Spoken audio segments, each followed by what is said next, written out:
Hi there everyone, and welcome back to the iProgress podcast, episode 11. I'm Dean, and as always, I'm joined by my friend and collaborator, Craig Harper. Today, we're going to be looking at how best to manage those supervision sessions.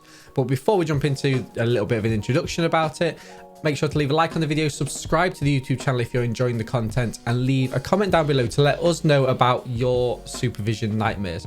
Have you had any excellent sessions, but equally, have you had any sessions that have gone completely awry? And you might want to signpost those red flags to everybody else.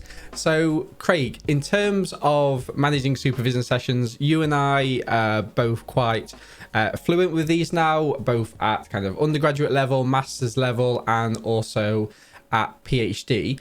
For you, what's your emphasis of why these supervision sessions are so important, and also why it's so important to get them right?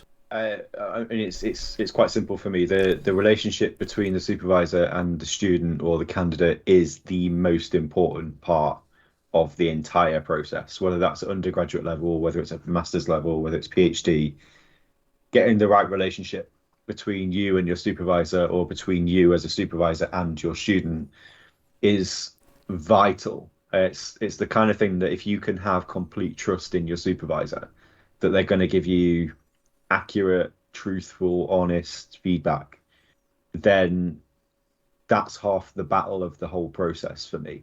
And that's why I think when I see adverts come up for PhDs, the one bit of advice that I say to people is make sure you know who you're going to be working with, because it's that person that's going to be your main point of contact for 3, 4, maybe 5 years plus. And these people become kind of long-term collaborators as well. So it's really vital to get this decision right.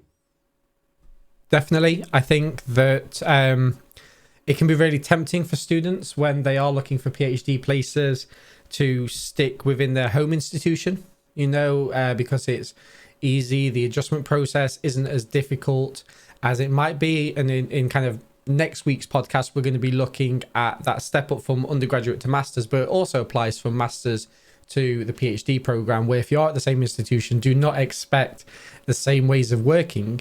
And if students are just taking that in brackets easy route of staying at the same institution, especially to do their PhD, they are missing out on a huge chance of looking further afield at individuals who might be better suited to develop them as academics, them as students, them as early career researchers at that particular moment in time. And I think, yes, that applies to all areas of study, but perhaps most importantly, the PhD, because that's when you are spending the majority of your time under one single person or a small group of supervisors, proverbial wings.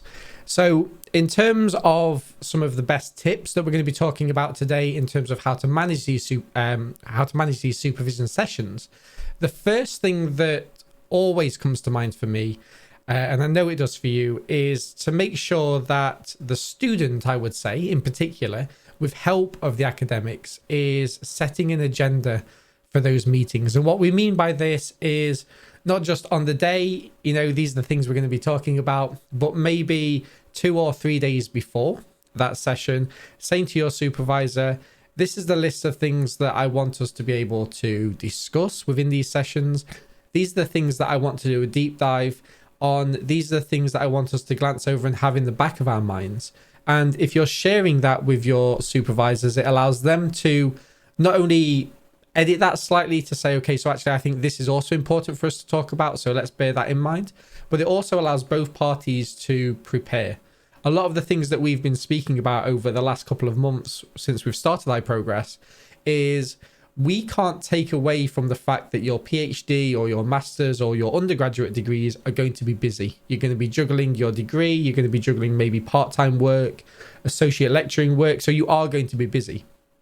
But when you are coming onto campus, when you are going to supervision sessions, or when you are doing some of your core blocked work and you're reading and writing, we want those sessions, that time, to be as efficient as possible. And so the agenda is a key document to helping you navigate that process. Yeah, absolutely. I often say to students that if there's certain things that you want to discuss, then let me know ahead of time so I can look things up if I need to. Equally, if you want feedback on something, make sure I've seen it ahead of time. It's not a an efficient use of the time for me to be reading something in the supervision session. So yeah, thinking about kind of planning a little bit ahead. Don't send me something 2 days before even, because it might be that I can't react in that kind of short span of time. So make sure that there is a plan in place for things that you want to achieve. And really, actually, that's the important thing. What do you want to achieve from that supervision? I'm more than happy to have a discussion, to have a chat with a PhD student about anything that's going on. But if it is just a chat over a coffee, then it's probably not going to be that useful for their PhD process. And I think if there's certain things that they want to achieve, then we can get that done first, and then we can have a chat, we can have a general kind of catch up.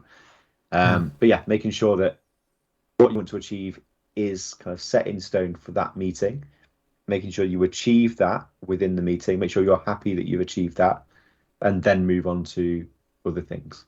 Yeah, I mean, so this might come across a little bit harsh, but I no means mean it to. When I'm working at home, I work in my office. When I'm recording stuff at iProgress, I'm in the same office. When I'm just doing kind of daily kind of, managerial tasks of my life, I'm in the same office. And it's important for me to change the lighting, change the things that I've got on my monitors, just so it feels like I'm in a different environment. If students are coming to me just for a catch up almost, and it's in a meeting session, and it's in an office on campus, that to me almost kind of starts to blur those lines. It means that our actual sessions, when we are trying to get some core work done, become a little bit blurred and become a little bit hampered. If a student wants to catch up with me just for a conversation, or just to discuss a paper that's come out, I'd much rather that be over a coffee somewhere else on campus, somewhere away from an office style meeting. And as such, going back to the agenda, I think those agenda items should be really kind of set in a way where it gives a clear objective about what that student wants to achieve, what you as an academic also want to achieve with that student, and that it should have some agreed action points at the end of it. I think that every meeting should have some sort of agenda to some degree at the start, but certainly at the end have some action points that all parties can agree on, which are timely, which have clear endpoints, have clear goals. Because if not, it's almost like that meeting was quite stagnant. It doesn't kind of push the conversation or drive students to be furthering achieving things further down the line. Yeah, I mean, I agree. I think a supervision meeting is about what have you done since the last meeting, and then what are you going to do before the next meeting. So it's kind of like a catch up, kind of where are you at, like a triage almost of what's the current state of the project. That's not just what have you done as a student and what are you going to do as a student, but what should I have done as a supervisor, and what should I do as a supervisor going forward in terms of offering that support and that scaffolding that we've spoken about in previous episodes. So yeah, I think having those agreed action points is really important for making sure that progress is keeping on being made with the project. And if you are kind of setting out clear goals and action points between both parties, and you may also have action points for other individuals, either in the wider supervision team or bringing on a collaborator, it does start to change that relationship from a supervisor-student relationship to almost a network and collaborators that have mutual respect. And it's almost kind of looking over your shoulder to say, well, actually, I've been tasked to do this, and I know that my supervisor or my student can't progress with their goals until I've done my task. And so that's a really harmonious way of working that should help to further not only a project, but also kind of careers as well.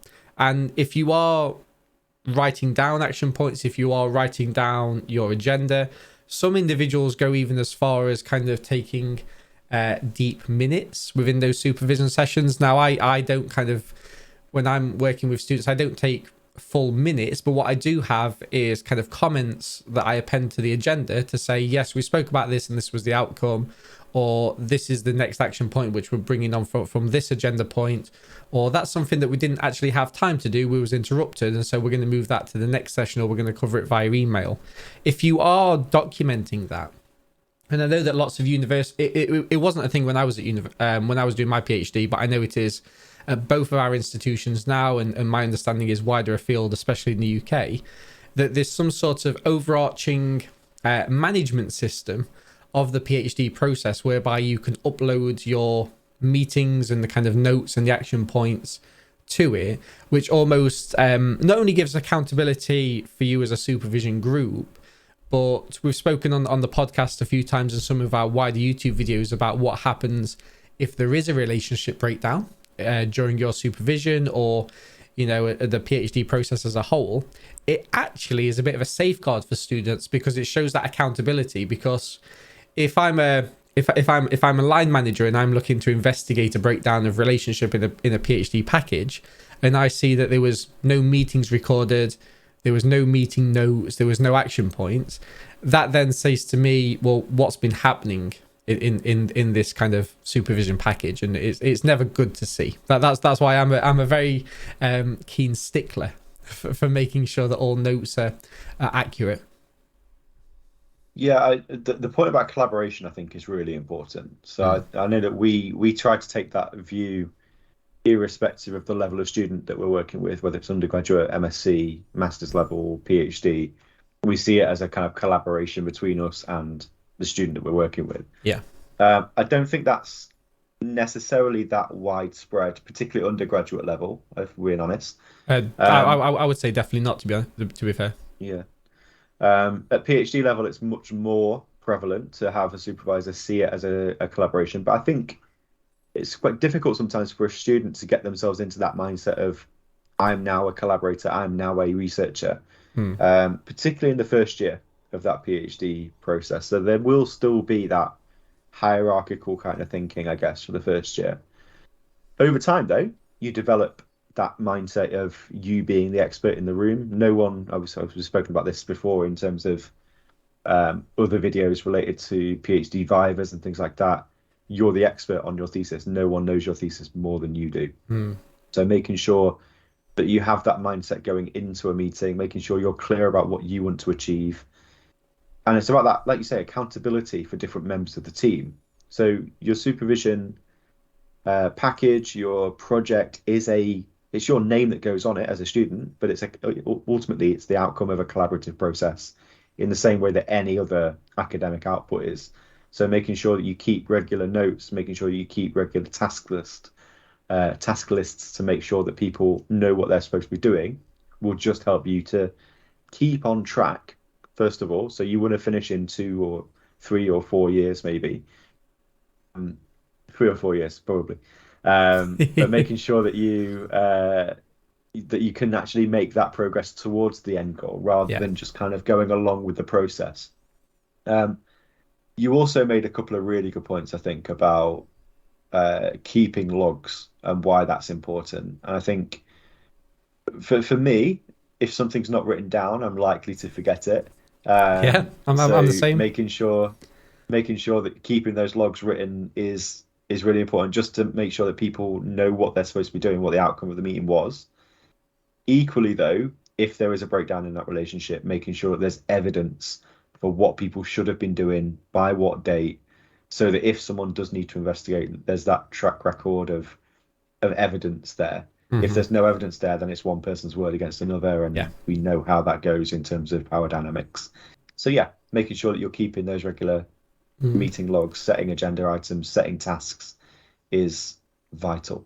And I think that again, I don't want it to come across elitist. I know that you and I work in a very perhaps different way. In this way, we're trying to encourage other academics to work, because having those collaborations with students is so empowering for the students, but also helps you with your time management, as we've spoken about in the past.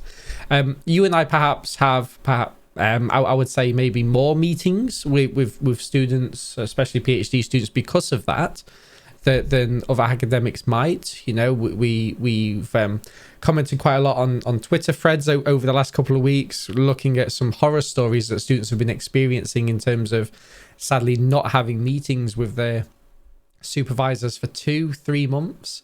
That should never be the case, so please do kind of reach out to to your college or school if that is the case, or if you do have that ability, your supervisor themselves.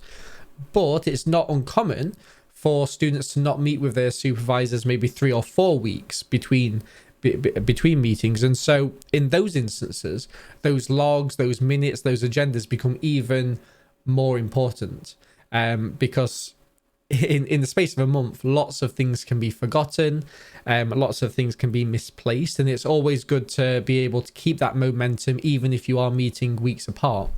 And what I would say is that it's very going back to what you were saying about it being quite a difficult paradigm shift or a mind shift for students to get into. That's entirely, in my opinion, the role of the academic to be putting in those conversations very early on into that relationship, because it is a kind of an atypical way of working. And I think that if the academic isn't fully behind working in collaboration with their students, then the student is certainly not going to be the first person to initiate that conversation. We also need to be mindful, going back to kind of episode 9 of the podcast in terms of reducing the attainment gap, we also need to be mindful of potential cultural values. We know from our kind of international students, especially those perhaps from Eastern countries, where the dynamics with their academics are very different. I oftentimes get emails being called kind of sir, which reflects that power dynamic. And I think that being able to understand and appreciate that, but equally try to mirror across all students the ways in which we like to work effectively, can not only help us to kind of facilitate our own research agenda, but can drastically not only push the students in their attainment, but also, as we spoke about before, getting a publication on the back of their undergraduate, masters, definitely the PhD degrees, can just skyrocket their careers. Yeah, I think being really responsive actually to different students and what they prefer in terms of communication as well is really important. So thinking about how I keep in contact with a lot of my PhD students, to be honest, I wouldn't say that I have more formal meetings with my students compared to other academics. I think the way that I communicate with them is slightly different, perhaps. So it might be that I have these monthly meetings, as everyone does, but I might have a half-hour catch-up every other week with some of them. It might be that with other students, there's a WhatsApp group where people can just kind of touch base as and when they need to between meetings. I think there's an agreement that that's not the place for kind of formal academic supervision, but if there's a quick question, by all means, put it in the group, and I'm kind of accessible there, and other supervisors that we work with are exactly the same. So yeah, I think being responsive, being adaptable to what students want and what they're comfortable with based on their backgrounds, based on their current kind of state of the project as well, is beneficial. So don't have this kind of fixed mindset. If you are a supervisor, I think having a fixed mindset of this is how I supervise, if anything, it just puts that barrier up in front of people where they don't want to interact with you at all. No, and I think that especially when I'm taking on a new PhD student, I will make a huge point of actually getting to know that student on a more personal level, because I am going to be kind of, looking after them for 3 or 4 years. And so because of that, I am going to go and grab a coffee. I am going to go and grab lunch with them, because if I'm not the right fit for them, that's a huge problem from the start. And I'm always the first person to say, your idea sounds fantastic, but I'm not the right person to guide you in it. And I think that's a mutual, respectful way of dealing with that. But equally, if I am supervising a student, I want to know how that student works best. I want to know how that student, or how frequently that student wants to meet. I want to know whether they're a student that is completely independent and only really wants to use me as a soundboard for ideas, versus if they're a student who perhaps has a fantastic ambitions but needs a lot more work in the early days, exactly as I was as a student, to actually find those ideas and to find that importance. I'm completely different now from when I started my PhD. When I started my PhD, I had no ideas of my own almost. I was very good at the research, but I had to kind of beg, borrow, and steal ideas to make my own, to carve my own kind of name. But now I'm the complete opposite, where I have lots of ideas. I just now have no time to do any of them. And I think going back to that kind of collaboration, that's why that's so important. And I'm looking at your face because I know that I've also promised to write a paper which has been sat in my inbox since let's say early August, but we know it's probably June, July, and Yeah. Yeah, we'll leave that as it is.